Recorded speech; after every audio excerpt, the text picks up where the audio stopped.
ইমাম আহমদ ইবনে হাম্বলের নাম শুনেছেন? হাম্বলি মাযহাবের প্রতিষ্ঠাতা। হানাফি, শাফিঈ, মালিকি, 4 নাম্বারটা আপনারা বলেন। হাম্বলি। এই হাম্বলি মাযহাবের ইমামের নাম আহমদ ইবনে হাম্বল। জগৎ বিখ্যাত মুহাদ্দিস। একক স্বতন্ত্র হাদিসের কিতাব হিসেবে পৃথিবীতে সবচেয়ে বড় যে হাদিসের কিতাব, ওইটার নাম মুসনাদ আহমদ ইবনে হাম্বল। 40,000 হাদিসের কালেকশন আছে এটাতে। এই ইমাম আহমদ ইবনে হাম্বল ওনার শেষ জীবনটা হাদিস পড়ানো, হাদিস কালেকশনের জন্য ব্যয় করেছেন। শহরের পর শহর, দেশ থেকে দেশ, দেশান্তরে ঘুরতেন একটা হাদিসের জন্য। উনি সফরে বেরিয়েছেন হাদিস কালেকশনের জন্য।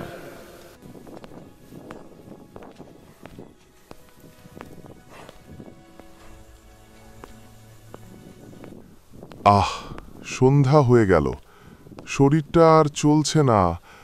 আর কত হাঁটবো? আজকে এই গ্রামেই থাকি। চোখ দুটো আগুনের মতো জ্বলছে। ওই যে একটা সুন্দর মসজিদ, আজ রাতে ইনশাল্লাহ সেখানে নামাজ পড়ব আর সেখানেই বিশ্রাম নেব। প্রচন্ড শীতের রাত, উনি মাগরিবের নামাজ, এশারের নামাজ পড়ে শুয়ে পড়লেন, আর শুয়ে শুয়ে হাদিস পড়তেছেন। আর মনে মনে ভাবলেন রাতটা মসজিদে কাটায় দেই, ফজরের নামাজ পড়ে আবার বেরোবো। কিন্তু দারোয়ান এসে বলে মসজিদে থাকতে পারবেন না, ওঠেন। আরে বাবাজি, ওঠেন ওঠেন, কোথায় থেকে এসেছেন আপনি? তাড়াতাড়ি বের হন, মসজিদ লাগাবো। বাবা, আমি শুধু রাতটা মসজিদে থাকতে চাই, ফজরের সালাত আদায় করেই চলে যাব। দারোয়ান তো দেয় না, কেনা মসজিদে থাকার জায়গা না, যান মিয়া। উনি যে আহমদ ইবনে হাম্বল এটা চিনে নাই, থাকতে দেয় না। কি করবে এখন? উনি কাঁথা গুছিয়ে হাদিসের কিতাব নিয়ে কাঁধের মধ্যে ব্যাগ নিয়ে মসজিদ থেকে বেরোয় গেলেন। কি আর করবেন, প্রচন্ড শীত, আর কাঁপতেছেন, বুড়ো মানুষ। পথিমধ্যে দেখলেন বাজার।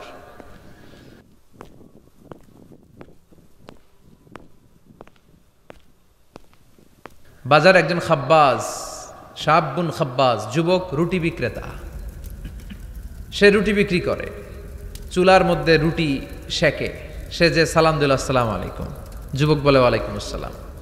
ভাই, আমি রাস্তায় আছি, খুব শীত লাগছে, থাকার জায়গাও নেই। যদি কিছুক্ষণ তোমার চুলার পাশে বসে একটু আগুনে হাত গরম করতে দাও, খুব উপকার হয়। সমস্যা না, আহলান ওয়া সাহলান, খোশ আমদেদ, আসেন আসেন। আপনি আগুন পোহাইলে আমার সমস্যা কি?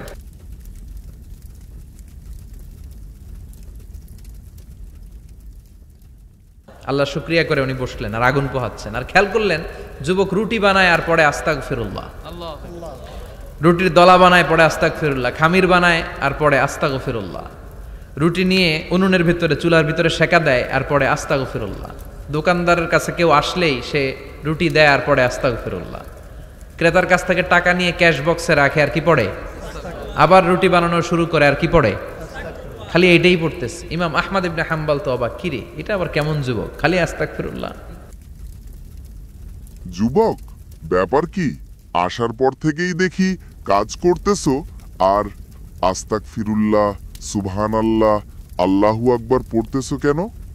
এতে কি কোনো বাড়তি বরকত হয় নাকি?